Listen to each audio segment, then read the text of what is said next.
There are nights in sports that exist outside of normal time.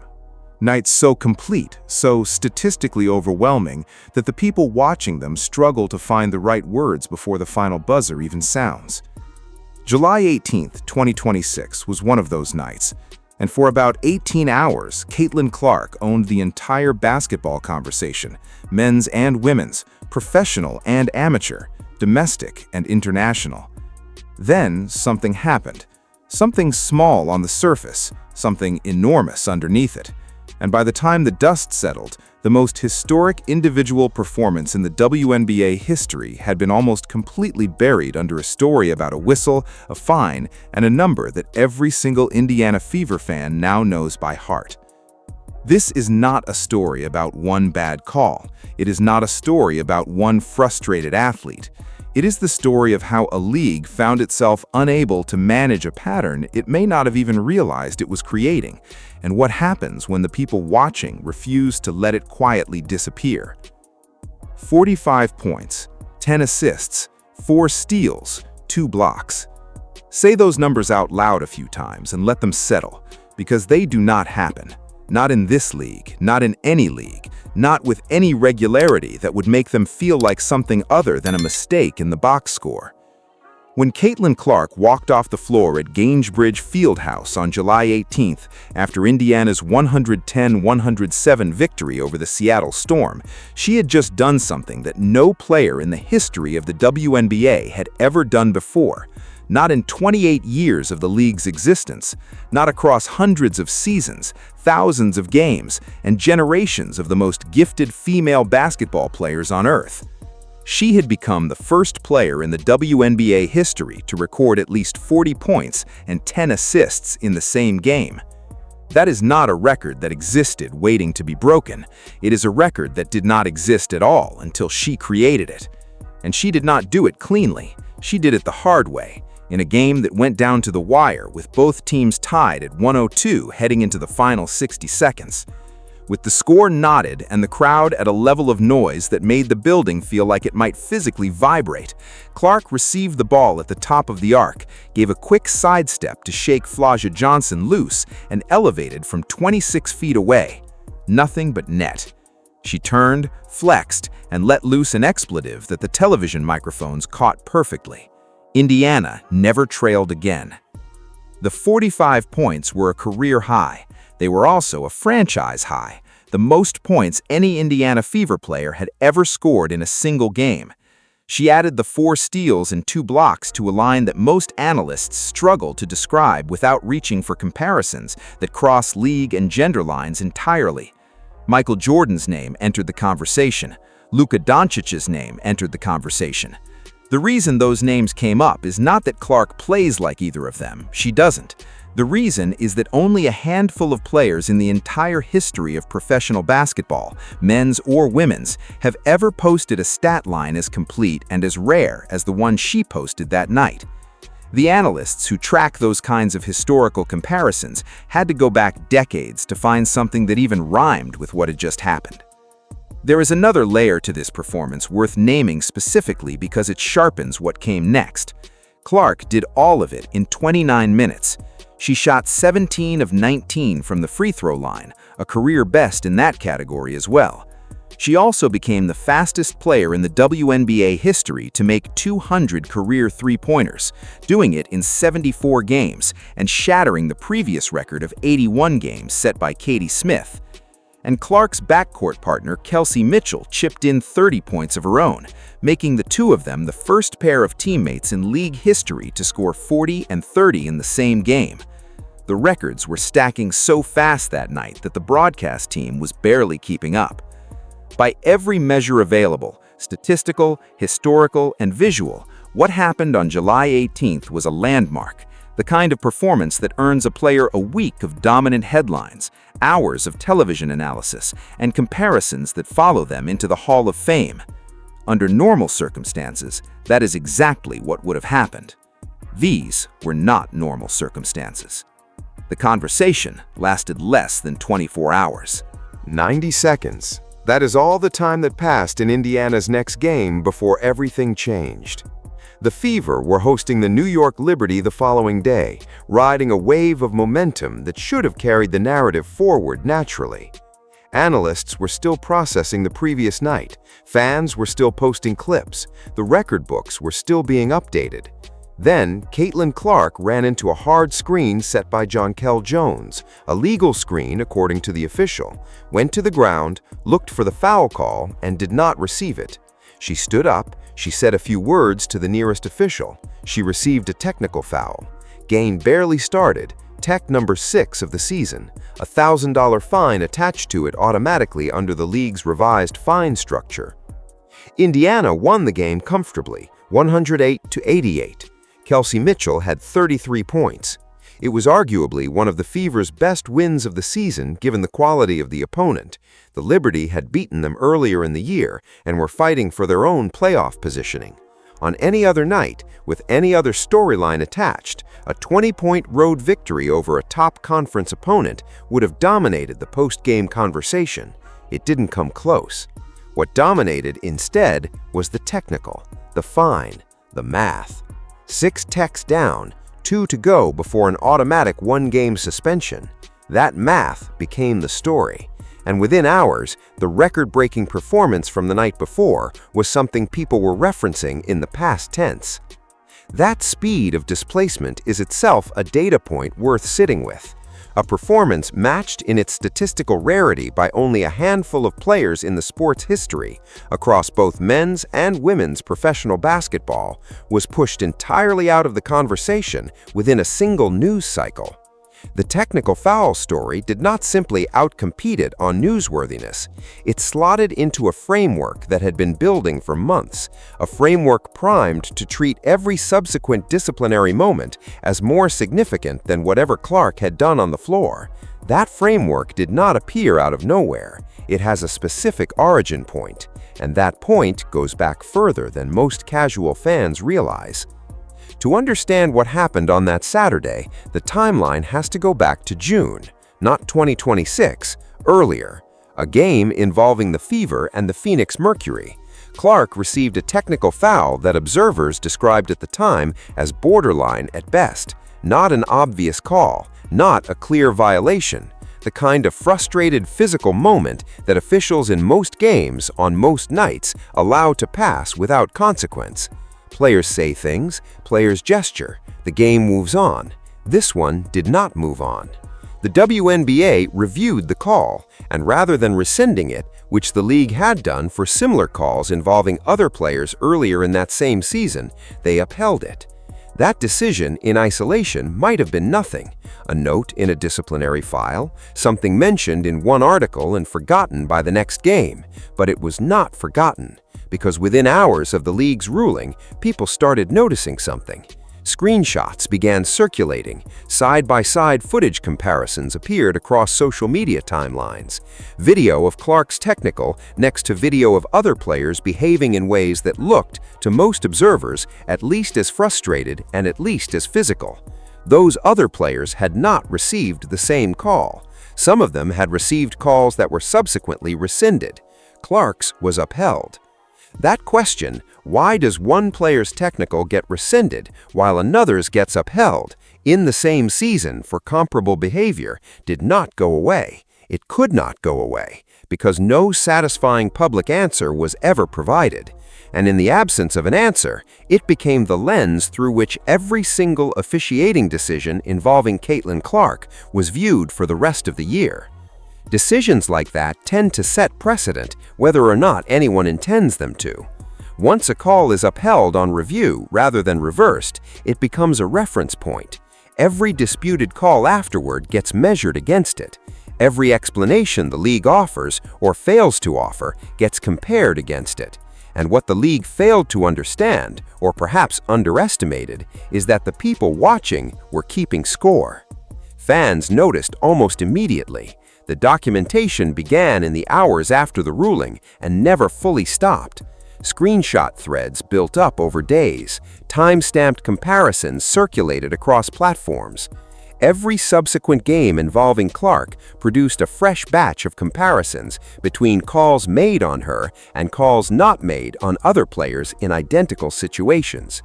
Reports suggest that by the time her sixth technical arrived months later, the archive that fans had quietly assembled in the background was substantial, a running record that no official league source had created instead by an audience that had grown convinced the league was either unable to recognize what it was doing or unwilling to confront it directly. The numbers, when examined closely, tell a story that is harder to explain the longer you look at it. By mid-2026, Clark sat at 7 technical fouls, tied with Atlanta Dream forward Angel Reese for the most in the entire WNBA. That ranking alone is striking, but the reason it is striking has less to do with the raw number and more with what kind of player typically accumulates that kind of technical foul count. Look at who else consistently lands near the top of the league's disciplinary rankings.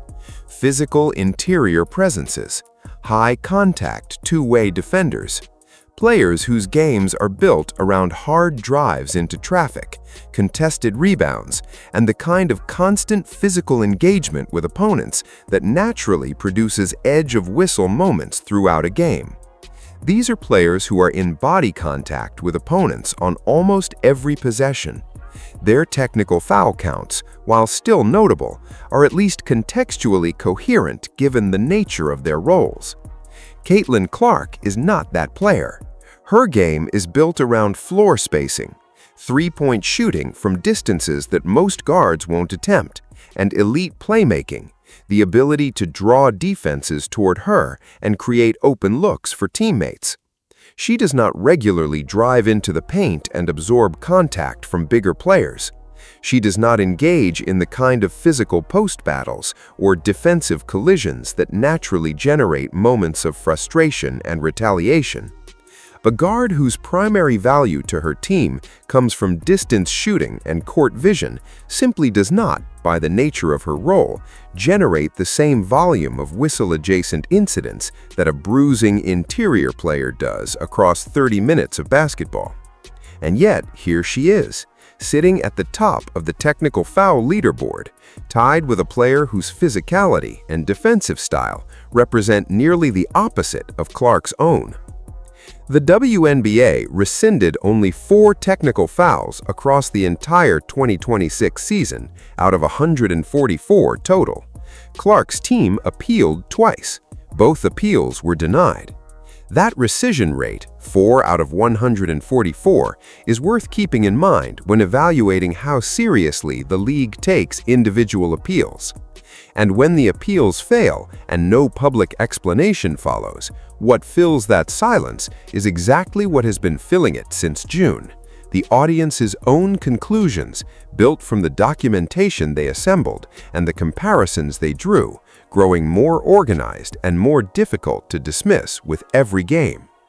When fans started keeping the score, something unusual happened. The documentation did not fade with the news cycle the way that most sports controversies do.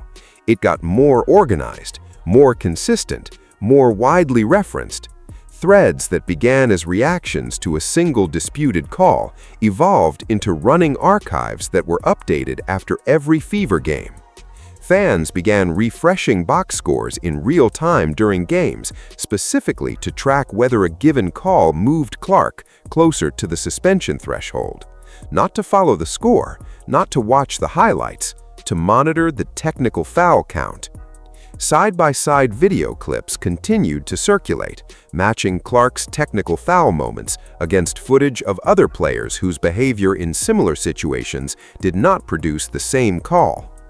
These were not produced by media organizations. They were not commissioned by the Fever or by any official basketball entity. They were assembled by fans who had decided that the league was not going to answer the consistency question on its own, and that someone needed to maintain a public record. What resulted functions less like typical sports fan outrage, which flares up and burns out quickly, and more like an informal monitoring operation, persistent, cross-referenced, and largely unwilling to let any disputed call pass without scrutiny. That kind of sustained, documented attention becomes a specific kind of pressure. It does not dissipate after a single viral clip loses momentum. It does not fade once the news cycle moves on to the next story.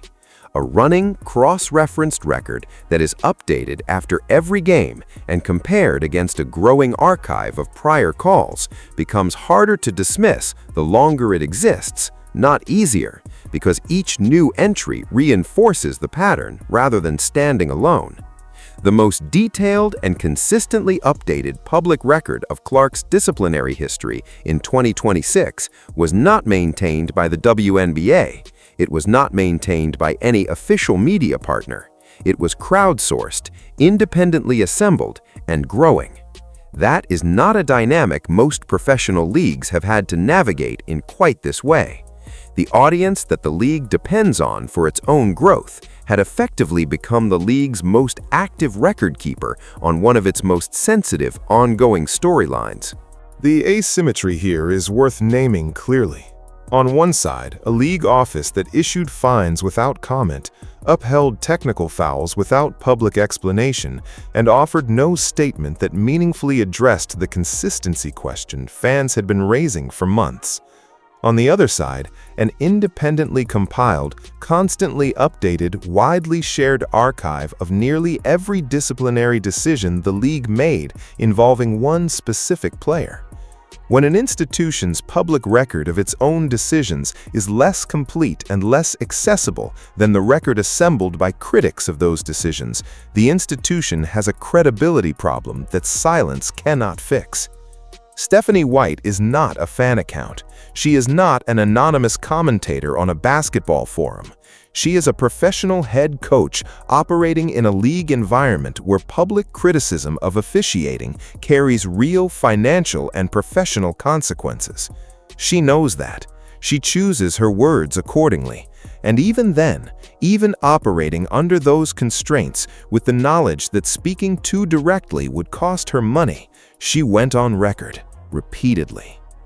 After Clark's sixth technical, White told reporters that the team needed to have conversations about being more strategic regarding how fouls were being called against her star player. That is not the language of someone who thinks the situation is exaggerated. That is the language of a professional managing a real operational problem, someone who has looked at the pattern and concluded that it is not going to correct itself. The coaching staff was not treating fan frustration as noise to be ignored. They were building strategy around it. Then came the Mercury. In a game that became one of the season's ugliest officiating flashpoints, Clark absorbed what White described publicly as a fist to the throat from Alyssa Thomas. The play was reviewed. It was not upgraded to a flagrant foul.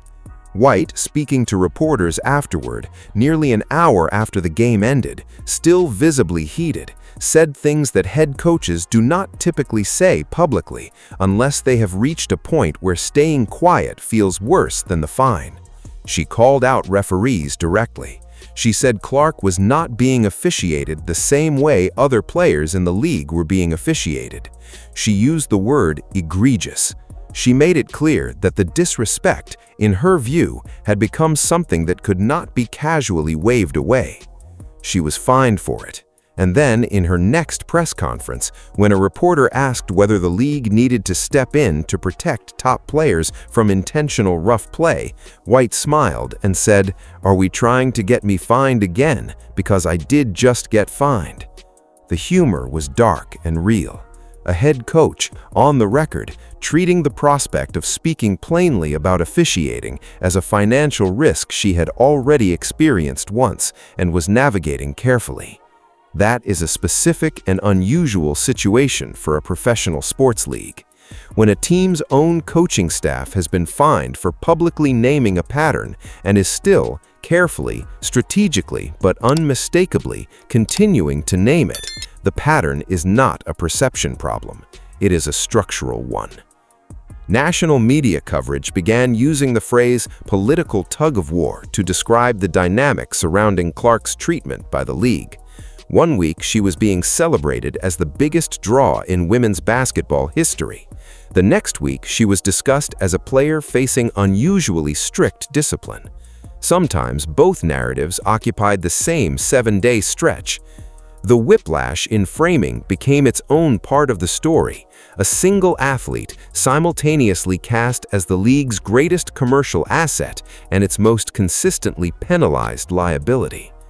Once that framing moved beyond WNBA-specific coverage and into the broader sports conversation, the league lost meaningful control over how the story was being told. And once casual fans, who had never previously thought about technical foul procedure, started asking questions about consistency and fairness, the pressure stopped being something the league could contain within any single community.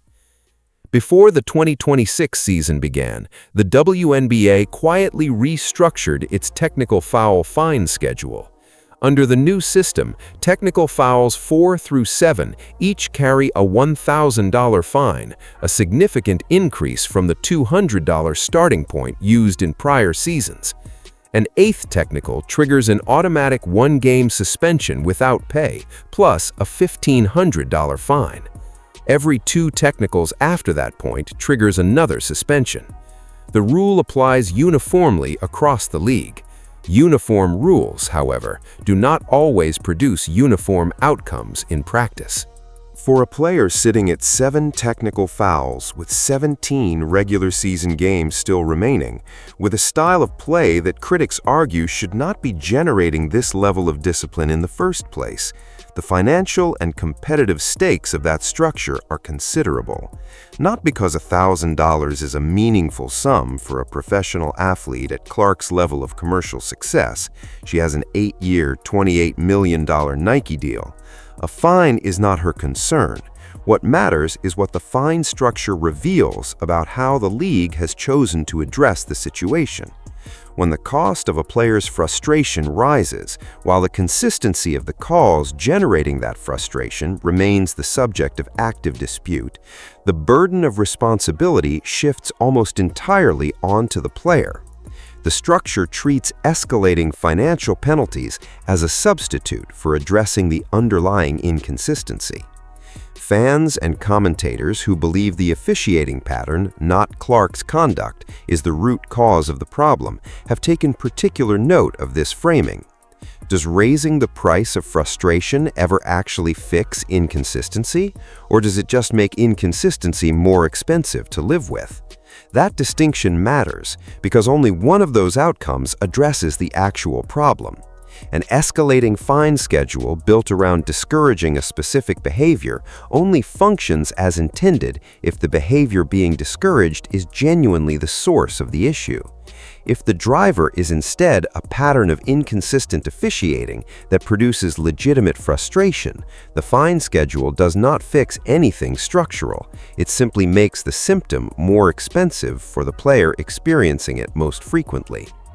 Applied uniformly across a league of hundreds of players, that kind of policy can appear neutral on paper while landing unevenly in practice, which is precisely what critics of the current structure argue is happening here. Strip away the surrounding context for a moment and look at what a 9th technical foul would actually mean for the Indiana Fever in practical terms. The rule is simple. An 8th tech triggers a 1-game automatic suspension, no hearing, no appeal mechanism after the ruling has been made, no way to contest the decision once it lands. Clark is averaging 21 points, 7.9 assists, and 3.8 rebounds per game this season. Those numbers place her 4th in the WNBA in scoring and 2nd in assists across the entire league. But the raw averages understate the actual impact. Clark is not simply Indiana's leading scorer. She is the organizing principle of the entire offensive system. Her ability to drag defensive attention toward her from 3-point range, from distances that force defenders to close out hard and leave driving lanes open, reshapes how opposing teams structure their entire defensive game plan. Remove her from the lineup, and Indiana is not running its offense with a different player in her role. It is running a fundamentally different offense, a different style of basketball, and it would be doing so on 48 hours' notice with no preparation against a playoff-caliber opponent. The competitive cost of that scenario would not stop at Indiana's win-loss record. The financial and commercial cost to the league would be real and immediate. Consider the context. All 44 of Indiana's regular season games in 2026 were picked up by national broadcast networks, a first in WNBA history. No other team in the league generated that level of demand from broadcasters. In the same week in July, Fever games drew 2.5 million viewers on CBS and 2.64 million viewers across NBC and Peacock, with both networks simultaneously claiming the most-watched WNBA regular season game in the same 7-day period, because the numbers were that close and that historically significant. The game in which Clark picked up her 6th technical foul, the one that generated all the headlines, was itself the most-watched WNBA regular season broadcast on CBS in the 21st century. The league has publicly credited Clark's presence with driving a level of growth in attendance, viewership, and national media interest that no single marketing campaign could have replicated. Arenas she plays in sell out consistently. Her rookie season alone produced a 507% increase in playoff viewership on ESPN. Analysts have suggested her total commercial impact on the league could approach $1 billion when endorsement spillover, ticket sales, and media rights gains are accounted for across the full arc of her career. Her agent told ESPN it would be impossible to pay Clark what she is actually worth to the organization. That is the players whose availability sits one frustrated comment to a referee away from being temporarily removed from the schedule. That is the tension the league has yet to publicly acknowledge in any meaningful way. Throughout this entire stretch, Clark has been notably careful about how she has described what is happening.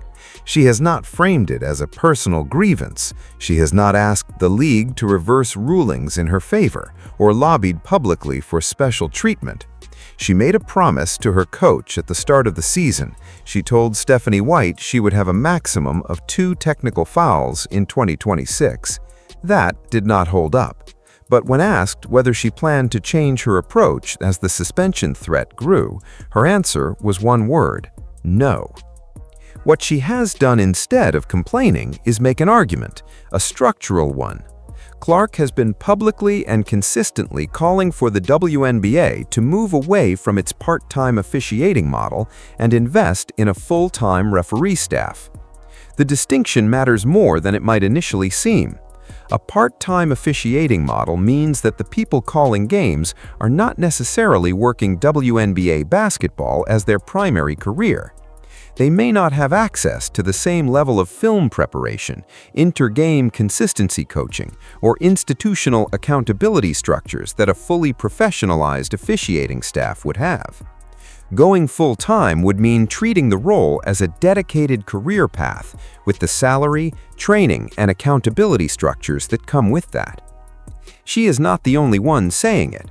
Multiple WNBA coaches and executives told reporters this season that the league's officiating review process is fundamentally broken. Teams can submit clip packages of disputed calls for review, but according to sources inside the league, the system suffers from delays and produces little visible improvement from game to game. One coach reportedly told a journalist, "Dangle a bigger carrot, pay them more. Go get better talent to come to the W. I don't think we have the best talent. We have the best league in the world, but we don't have the best talent." Commissioner Kathy Engelbert acknowledged at the 2025 All-Star Weekend that officiating needed to change. 2 months into the 2026 season, by most accounts inside the league, it had not changed enough to be noticeable. That framing, structural reform rather than personal grievance, is strategically significant and worth understanding. Clark is not asking the league to do something for her specifically. She is asking for an infrastructure improvement that would benefit every player, on every team, in every game. That is a much harder argument for league leadership to publicly dismiss without appearing to reject a fixable, obvious problem. Opposing a personal complaint is simple. Opposing a staffing and investment argument that would benefit the product as a whole requires the league to explain why it does not believe the product would improve, a position that becomes increasingly difficult to maintain the longer the officiating controversy stays in the headlines. This is where the larger dynamic becomes visible in full. Every attempt the WNBA has made to quietly manage this situation has produced more documentation, more media attention, and more organized fan pressure, not less. Fines issued without comment, technicals upheld without explanation, appeals denied without public reasoning. Each of those decisions, intended to resolve the moment and move forward, instead added a new entry to the archive that fans had been compiling since the spring.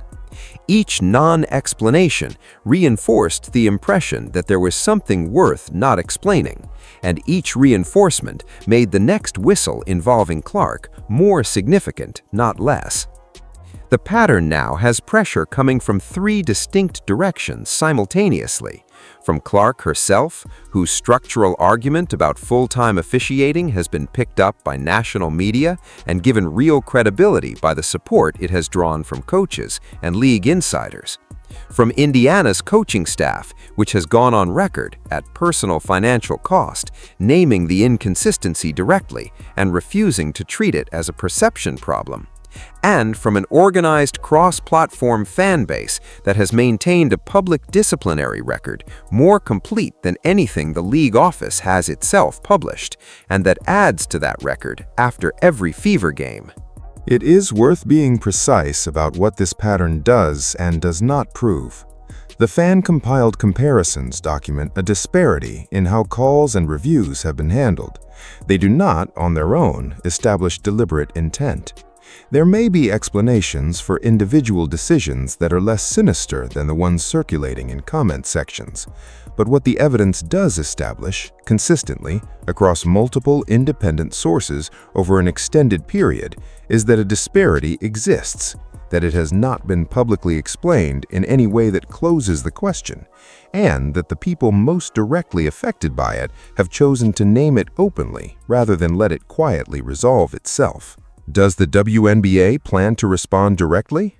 Or does the current approach, fines, upheld technicals, denied appeals, silence on the consistency question, continue indefinitely?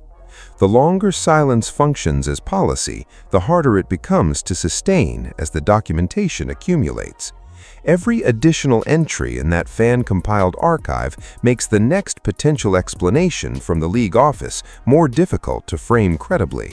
Silence that works after one disputed call does not work the same way after 7, after multiple denied appeals, after a head coach has been fined for speaking, and after the comparison archive has grown to a size that any journalist or broadcaster can access and reference within seconds. One technical foul remains. 17 games in the regular season.